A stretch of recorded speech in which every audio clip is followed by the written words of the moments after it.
Wir Jüngeren aber, daran gab es für keinen je Zweifel, waren sicher allesamt in das Lorle verschossen.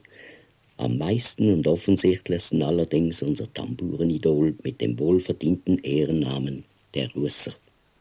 Er machte daraus auch kein Hehl, und wir hatten alle viel zu viel Respekt vor ihm und seiner trommlerischen Meisterschaft, als dass sich einer getraut hätte, ihm beim Lorle ins Geu zu geraten. Uns blieb das Bewundern, ihm aber die Liebe.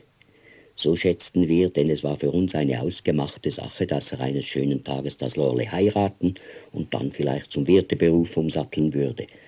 Und für unsere Begriffe durfte selbst Lorle durchaus stolz darauf sein, wenn es den Ruesser zum Manne kriegte.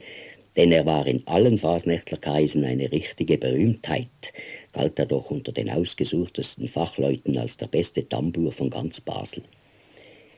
Die Wittib Knoll schien sich daraus schon weniger zu machen. Für sie waren die Cliquenmitglieder gute Gäste. Aber Fasnächtler-Qualitäten, wie wir sie damals bei jeder passenden und unpassenden Gelegenheit in den Vordergrund schoben, waren ihr eher nebensächlich. Bei ihr musste jemand, der sich um Lorles willen einstellte, etwas sein oder zumindest Aussichten haben, etwas zu werden.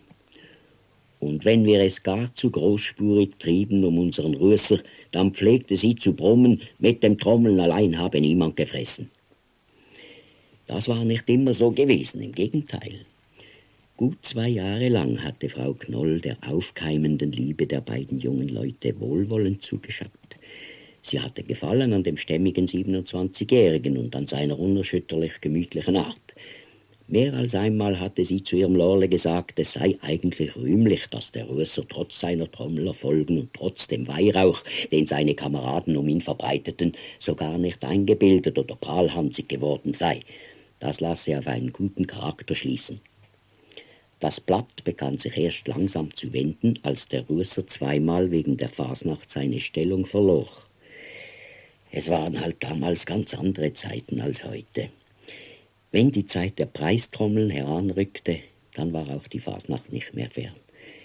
Dann gab es allzu viele Leute in unserer guten Stadt, denen es ins Blut ging, die es wochenlang vor der Fasnacht juckte und druckte, dass sie schließlich, wenn es losging und ihnen der sauer verdiente Lohn nicht reichte, mit ihren Habseligkeiten alle Regale und Schubladen auf der Pfandleihe füllten.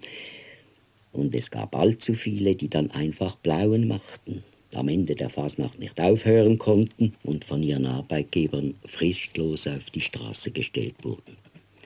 Dass das auch dem Ruesser schon zweimal passiert war, das verdross Frau Knoll nicht wenig. Vielleicht hätte sie es mit mütterlichem Zureden zu ändern probiert, wie früher. Aber inzwischen war als Passivmitglied der Clique und als spendabler Gönner der Herr Direktor Überbein am Stammtisch aufgetaucht. Und Frau Knoll hatte sehr bald bemerkt, dass er weniger wegen der Witze der Stammtischrunde kam, als wegen Lorle. Was Wunder, dass sie alsgemacht die Chancen abwog, den Tambourhelden mit dem gelassenen und mit seinen 45 Jahren stattlichen Direktor verglich und fest entschlossen war, aus diesen Vergleichen die gegebenen Konsequenzen zu ziehen.